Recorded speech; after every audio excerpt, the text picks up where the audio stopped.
How I found out my wife was cheating on me with a man I've known my whole life. You think you know someone, right? You think your partner, your best friend, the person you've trusted with your heart, is someone you can count on. For years, I thought I had the perfect life. A steady job, a beautiful wife, and friends who seemed just as loyal as my wife. We were happy, or so I thought. But one night, when I least expected it, my world crumbled. I found out that my wife, the woman I'd shared everything with, had been cheating on me. And the worst part? The man she had been seeing wasn't some stranger. It was someone I had known my whole life. Someone I trusted. It all started a few weeks ago. My name is Ryan, and I've been married to Jessica for just under 5 years. We met in college and instantly clicked. We got married after a few years of dating, and life seemed perfect. Our circle of friends was tight, and we lived in a cozy little house in a quiet neighborhood. I thought we had everything figured out. But things started to change little by little. It was subtle at first, just small things that seemed like normal bumps in the road. Jessica started working longer hours. I told myself it was because she had a promotion coming up and her boss had been putting more pressure on her. But then she started canceling plans. Little things like skipping movie nights we used to enjoy together or missing dinner when I'd cook her favorite meals. I chalked it up to work stress. But then, a few months ago, I started noticing something that didn't sit right. I had a few close friends, but there was one man, Mike, who had been my best friend for as long as I could remember. We'd known each other since high school, played basketball together, partied together, and had each other's backs no matter what. Over the years, he had become more like a brother than a friend. Mike and Jessica got along well, too.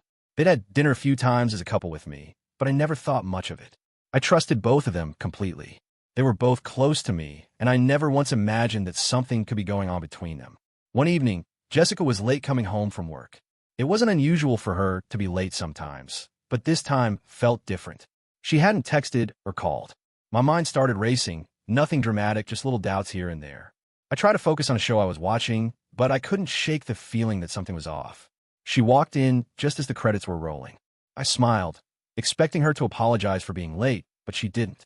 She just walked past me, barely acknowledging my presence. That was the moment. I can't really explain it, but something in me clicked. It wasn't just the lateness, it was the way she acted. There was a distance in her eyes, a coldness I hadn't noticed before. "Everything okay?" I asked, trying to sound casual, but failing miserably. "Yeah," she replied quickly, walking into the kitchen. "Just a long day. I'm tired. I'm gonna head to bed soon." I nodded, but my heart wasn't in it. I let her do her thing, but something gnawed at me. She didn't seem like the Jessica I knew. Over the next few days, I started picking up on more signs. Her phone. She would leave it face down. I found myself catching a glimpse of texts, but I didn't pry. And yet, it was like I could sense it, like there was a wall growing between us. Then, one evening, I was grabbing a cold drink from the fridge when Jessica's phone buzzed. I glanced at it out of curiosity, and there it was, the name I least expected to see, Mike. It wasn't the content of the message that shocked me. It was the tone. It was playful, personal. The way they spoke to each other felt intimate in a way that was completely inappropriate for someone who was supposed to be just a friend. "I can't stop thinking about you. It feels like we're always running into each other, and I just want to see you again. I miss you." That's when the world started to tilt. I could feel the blood drain from my face. My hand was shaking as I stared at the screen. How long had this been going on? I didn't need to read the rest of the messages to know something had been happening between them. My stomach turned. I didn't say anything that night. I couldn't. I wasn't sure what to say. Instead, I waited. I watched. I listened. But every time I tried to bring it up, I was dismissed. Jessica was too tired or too busy, or we'd end up fighting, and it always ended the same way. Her pretending nothing was wrong, and me feeling more and more like I was losing her. A week later, Mike invited me over to his place for a casual catch-up. He'd just gotten back from a business trip, and I hadn't seen him in a while.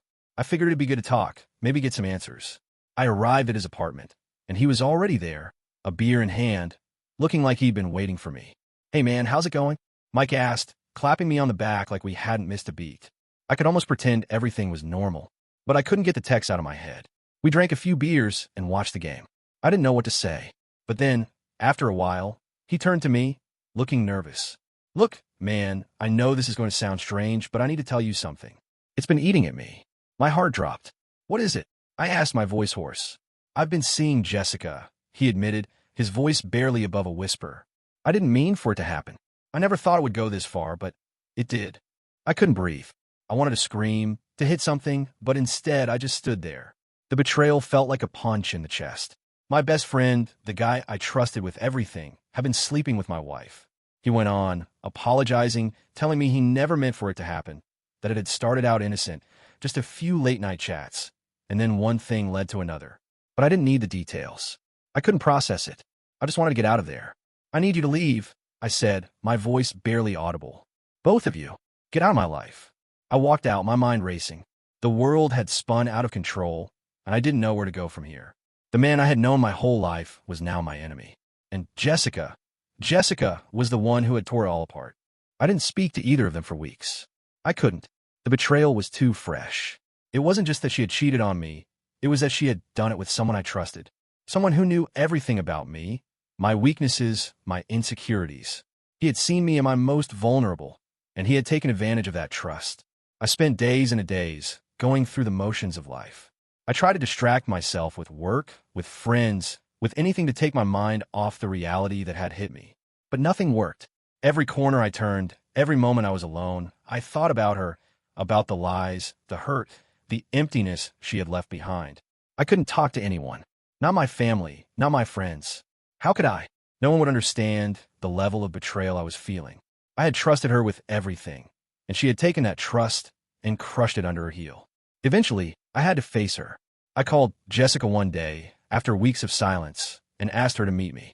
When she arrived, she didn't look the same. She was broken, as if she had been carrying the same weight I had been. She apologized again and again. I told her I couldn't forgive her. Not yet, not ever. I told her that I couldn't be around her anymore, that I needed to move on. And then I realized something. I was already moving on. I wasn't going to sit there and let her continue to ruin my life. I wasn't going to let her make me feel like I wasn't enough. So I walked away. In the end, I rebuilt my life. It wasn't easy, and it didn't happen overnight. There were days when I wanted to call Jessica, when I missed the person I thought she was. But I realized that she wasn't the person I thought she was. And it was time to stop pretending. I've learned a lot in the time since that day. I've learned that sometimes the people you trust the most can hurt you the deepest. But I've also learned that I'm stronger than I thought. I've learned to trust myself, to trust my instincts, and to never settle for less than I deserve. And now I know that no one can define my worth but me. The road to healing is long, but I'm walking it one step at a time.